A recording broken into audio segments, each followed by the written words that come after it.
বিজেপির ডেপুটেশন দেওয়াকে ঘিরে মঙ্গলবার ব্যাপক উত্তেজনা ছড়ালো মেখলিগঞ্জ ব্লকের বিএলএলআরও দফতরে।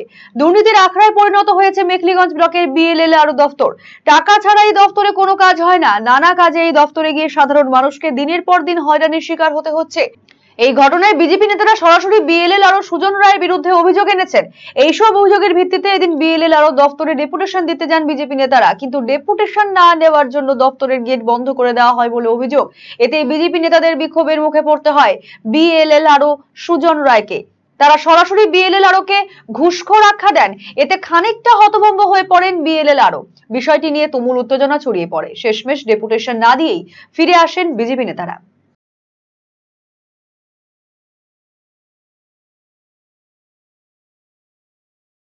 যদিও আজকে ল্যান্ড ডিপার্টমেন্টে কি হচ্ছে ডেপুটেশন দিতে আপনাদের সাথে?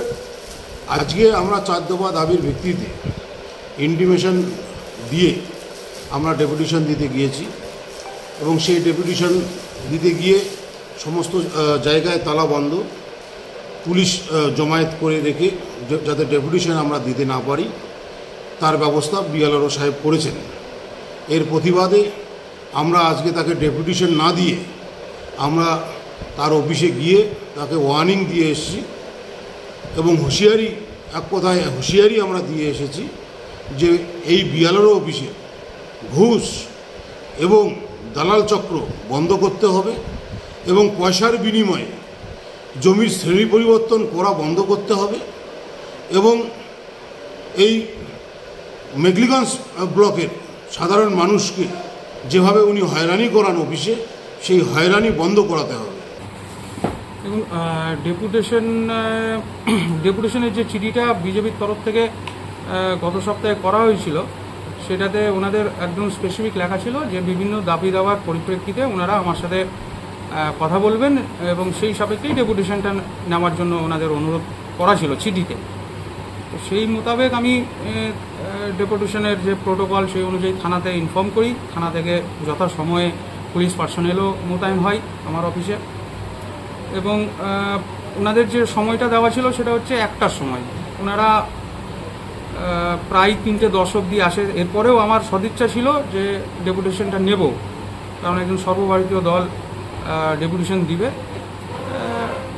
বিভিন্ন অভাব অভিযোগ নিয়ে আলাপ আলোচনা হতেই পারে, থাকতেই পারে, সেগুলো নিরসন করার চেষ্টা করব আমার সাধ্যের মধ্যে এবং না হলে পরে সেগুলো ঊর্ধ্বতন কর্তৃপক্ষের নজরে আনব। কিন্তু আজকে যেটা হলো সেটা ডেপুটেশন নয়, জাস্ট একটা দুর্ব্যবহার ওনারা আমার সাথে করে গিয়েছেন, অকথ্য গালিগালাজ করে গিয়েছেন। ওনাদের যা ব্যবহার সত্যি আমি খুব মর্মাহত। এই 5 বছর আমি আজ মেখলিগঞ্জে চাকরি করছি, এইরকম ব্যবহার এখানকার একজন একটি সর্বভারতীয় দলের প্রতিনিধিদের কাছ থেকে আমি আশা করিনি। তো যাই হোক, আমি খুবই মর্মাহত ওনাদের এই ব্যবহারে। আমি ওনাদেরকে লাস্ট অবধি তখনও অনুরোধ করে গিয়েছি যে আপনারা ডেপুটেশন দিতে এসেছেন, বসুন, আপনারা বসে কথা বলুন, আমি কথা বলতে সবসময় রাজি আছি। কিন্তু ওনারা সেটা মানেননি। ওনাদের বক্তব্য হচ্ছে আমরা ডেপুটেশন দেব না, আমরা আপনাকে ওয়ার্নিং দিতে এসেছি। তো ওয়ার্নিং দেওয়ার জন্য তাহলে আর চিঠিপত্র করার কোনো দরকার ছিল না।